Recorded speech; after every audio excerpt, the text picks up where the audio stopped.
Lucy Sings on Lucy Street. Love that family. Good night. Only a few more showers and storms tonight and again tomorrow, but we'll be completely dry and sunny on Thursday with temperatures rising. I'll have a look at how hot it will get coming up. Now at 7, parts of Allendale, South Carolina, experiencing major flooding. After constant days of hard rain, we'll show you what areas are still closed. And two South Carolina state representatives are saying a recent execution by firing squad was botched. What the Department of Corrections has to say. As your news at 7 starts now. Live from Television Park, this is WJBF News Channel 6 at 7.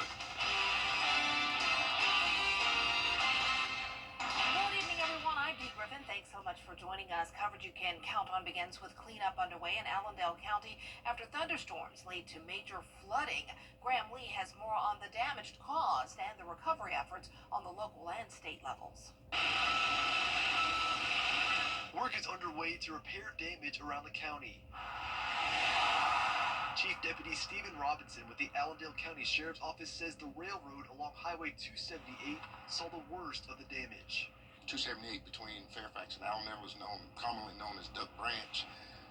Railroad tracks is washed out there, so CSX is there now. They're working diligently to get that repaired. Our 5/6 alert team says Allendale County saw an estimated 8 to 10 inches of rainfall over the last couple of days.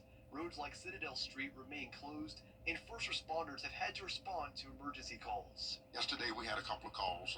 Some folks were trapped in the house, and we went out and rescued them. Get them out of the houses.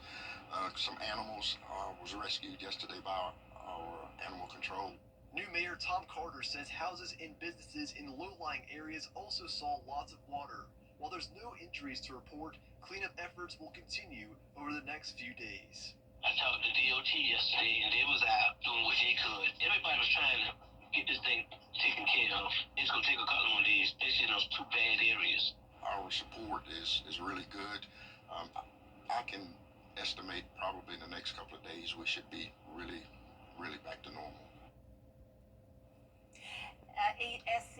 DOT has reopened Highway 278, but Highway 3 remains closed.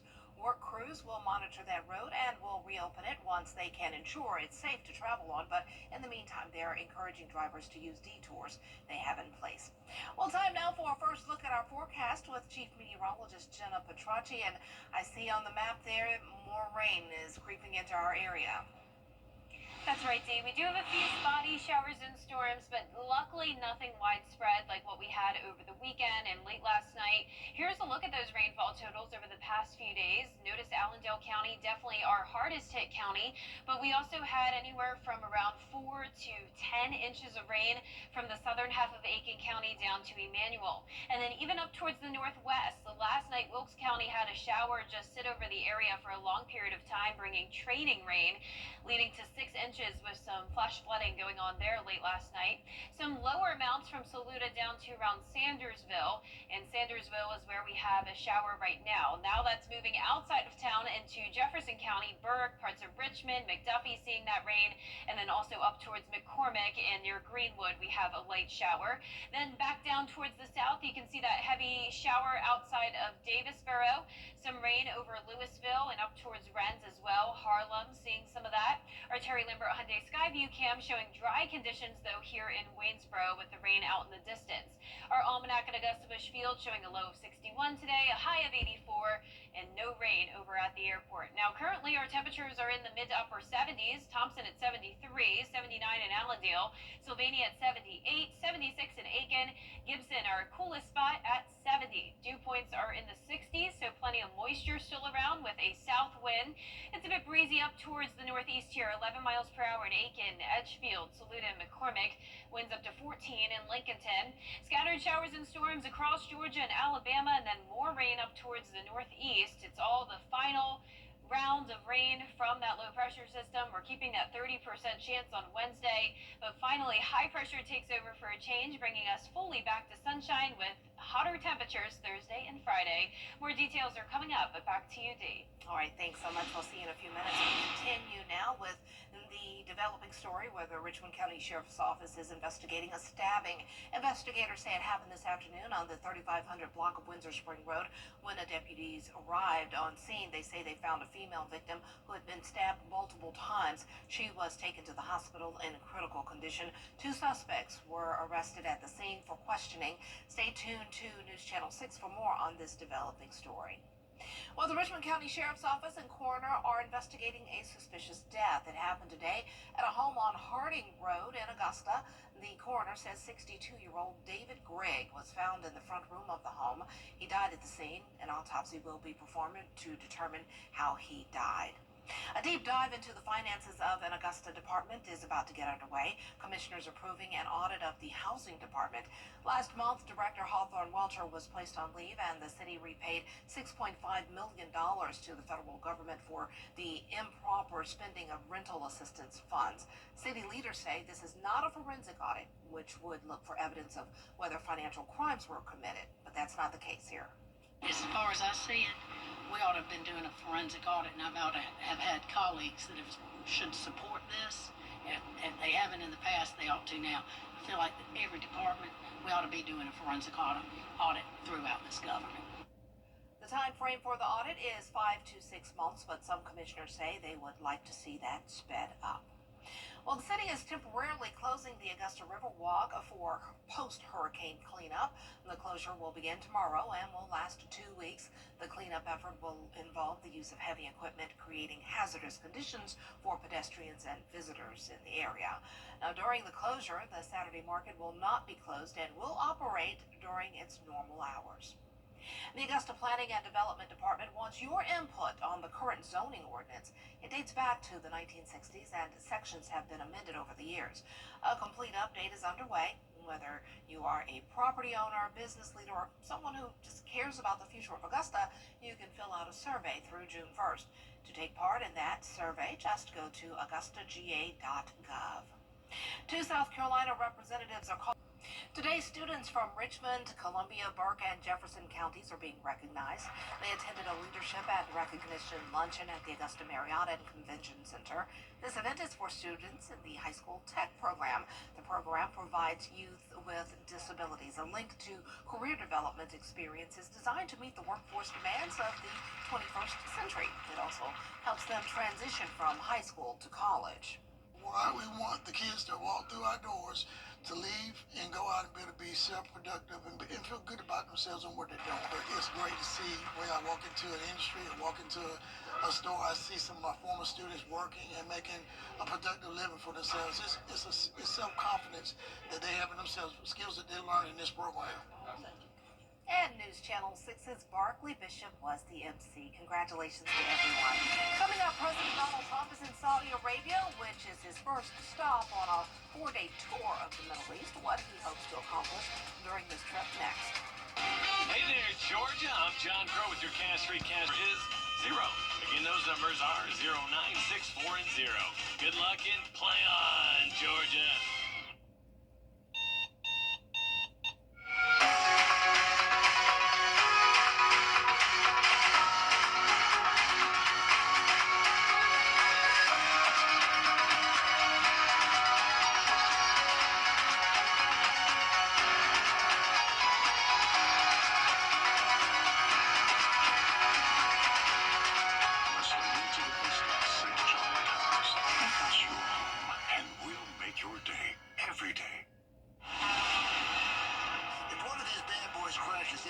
Insurance company is going to try to settle with you quickly, but for a lot less. I'm attorney Ken Nugent, and this is my outstanding team. Hi. We're known for moving pretty quickly ourselves. Getting your money fast is crucial for your recovery, so we go for the maximum settlement possible. Faster. How fast, you ask? One call, that's all. Call Ken.com. It's payback time. Some luck. Back to you. We still have a few showers and storms on Live Viper 6 and a slight chance of rain tomorrow, but we'll be completely dry and sunny on Thursday, and the weekend looks dry and hot. I'll have that full Viper 6 forecast after this break.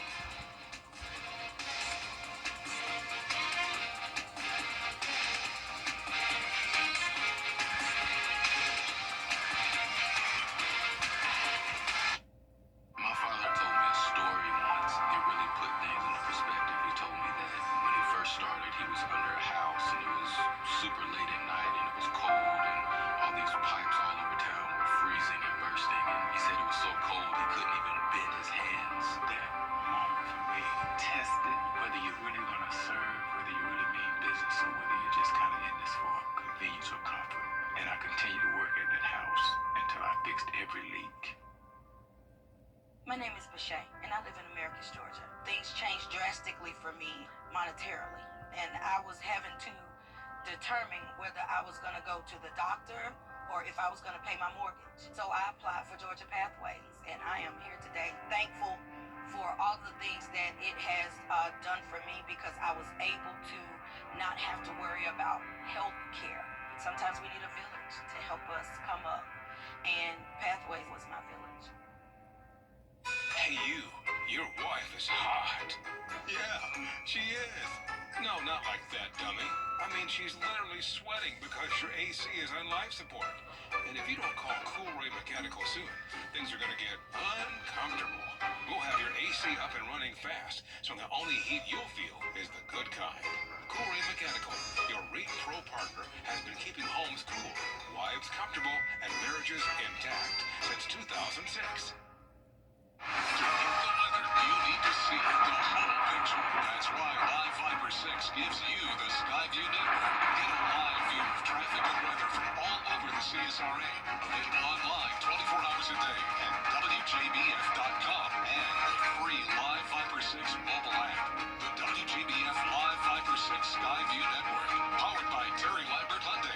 Low prices, big selection, and committed to quality customer service. Now, your most accurate forecast with WJBF Live Viper 6. Welcome back. I want to start out by showing you a look at some almanac data from Augusta Bush Field. So we picked up on a lot of rain over the past few days, as you know, and so far for the month of May, we are now up to over 4 inches, when on average at this point in the month, we're usually at just around 1 inch. Now, this helped out with our drought significantly. I know the flooding rain was not good by any means, but in a lot of ways this was beneficial rain, because you can see for the year so far we are now on track with average at around 15 inches. So after being a major deficit for April with only around 1.5 inches for the entire month, May has started out on a very wet note, and you can see here on Live Viper 6, we are still not completely done with the rain. Most of the CSRA is dry, and we're not seeing any strong storms, but you can see an isolated shower here over McCormick, and then some more rain up towards Greenwood County.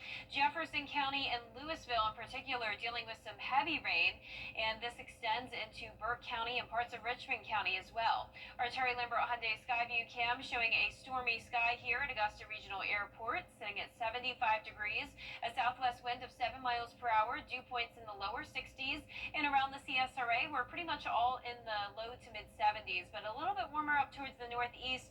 Saluda at 79, 71 in Gibson, and 76 in Wrightsville. You can see here on satellite and radar that we have scattered showers and storms across Alabama as well, and then more widespread rain up towards the northeast. But check out Mississippi and further off towards Texas. It is completely dry, and we're not even seeing any cloud cover over there. That's where it is feeling hot, with temperatures now into the lower 90s in Shreveport and Dallas. For our neck of the woods, we are still below average for this time of the year, but tomorrow we're back on track with near average temperatures up to 85 in the afternoon, and keeping that chance of rain and storms in the forecast throughout the day. But don't worry, it's definitely not going to be a washout. Those temperatures climb all the way into the lower 90s on Friday, and it will stay that way over the weekend and into next week.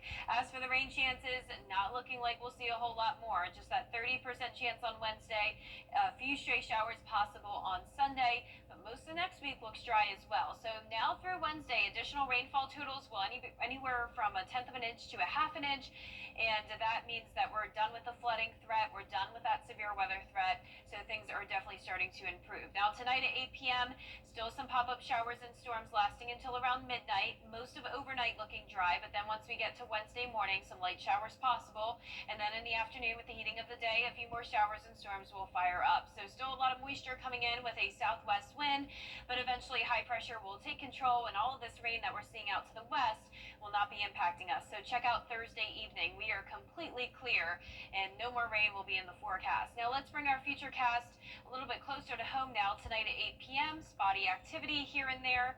Once again, not looking very significant. Overnight looks dry. Your morning commute will be okay. Just keep in mind of some light rain possible on Wednesday morning. Once we get into the afternoon, just hit or miss activity once again.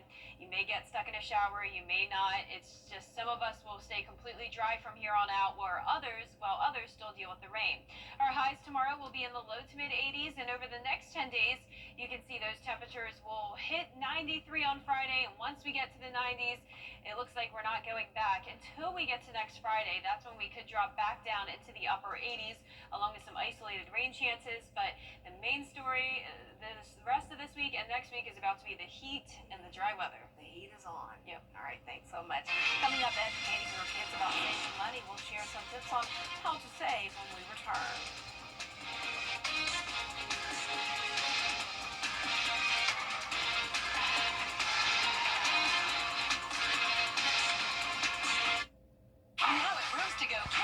The WJBF Live Viper 6 Skyview Network is sponsored by Terry Lambert Hyundai. Low prices, big selection, and committed to quality customer service. Now to a topic some parents may find uncomfortable. Talking to your kids about money. Experts say it can be helpful to have the conversation sooner rather than later. Here's ABC's Christian Cordero with some tips to help educate your little ones and to teach them to save.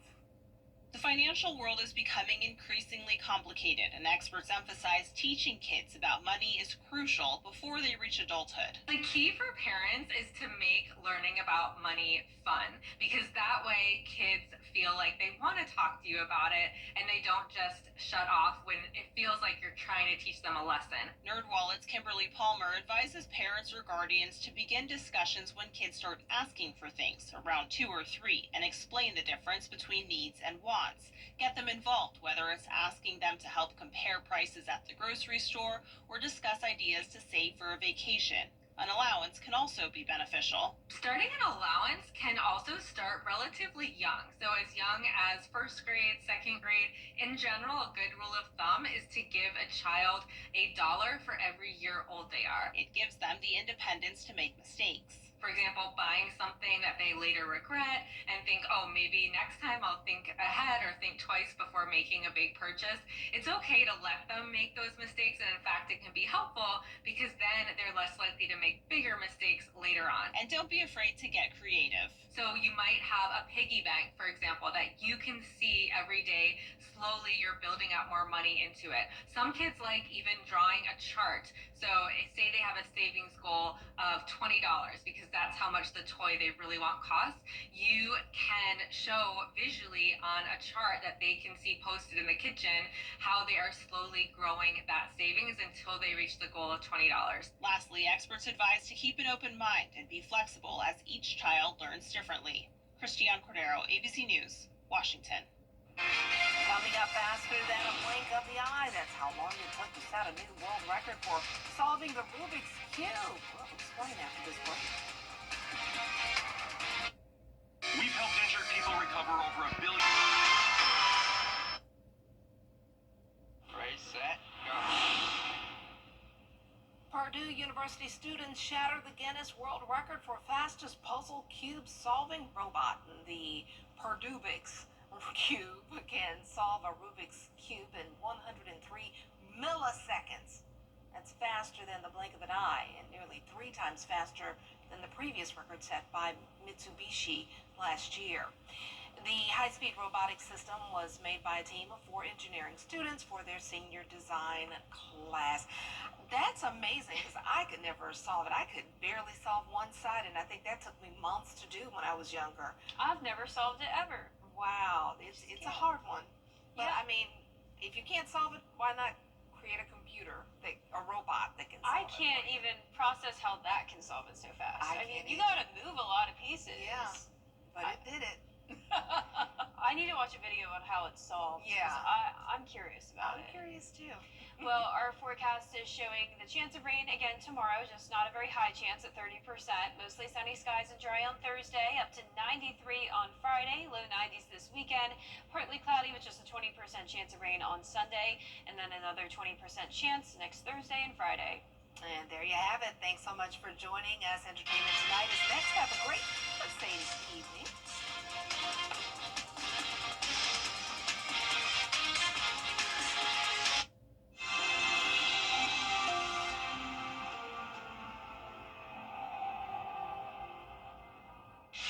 day, ordinary people in the CSRA do extraordinary things to serve our community. Each month, News Channel 6 recognizes these outstanding volunteers with the Giving Your Best Award. Do you know an everyday hero who goes the extra mile to help others? Nominate them for the Giving Your Best Award by visiting WJBF.com and filling out the entry form. Sponsored by Science Co., Piedmont Augusta, Security Federal Bank, and News Channel 6. Do you have gently used sellable donations you save homeless pets? The CSRA is full of amazing women. Women who inspire. Women who innovate. Women who lead. That's why News Channel 6 brings you Women to Watch. On the last Wednesday of each month, News Channel 6 recognizes local businesswomen who are making a positive impact in our community. Nominate someone today at WJBF.com. Sponsored by Goodwill. Hi, I'm Mary Morrison with today's community calendar. Calling all dog lovers. You won't want to miss Barks and Brews. It's going to take place at the Market Pavilion at Evans Town Center on May the 30th. The event is from 5 until 8 p.m. There will also be animal adoptions, dog grooming, and much, much more. It is a free family fun event. All furry friends are welcome. Add your events. Log on to WJBF.com, keyword community calendar.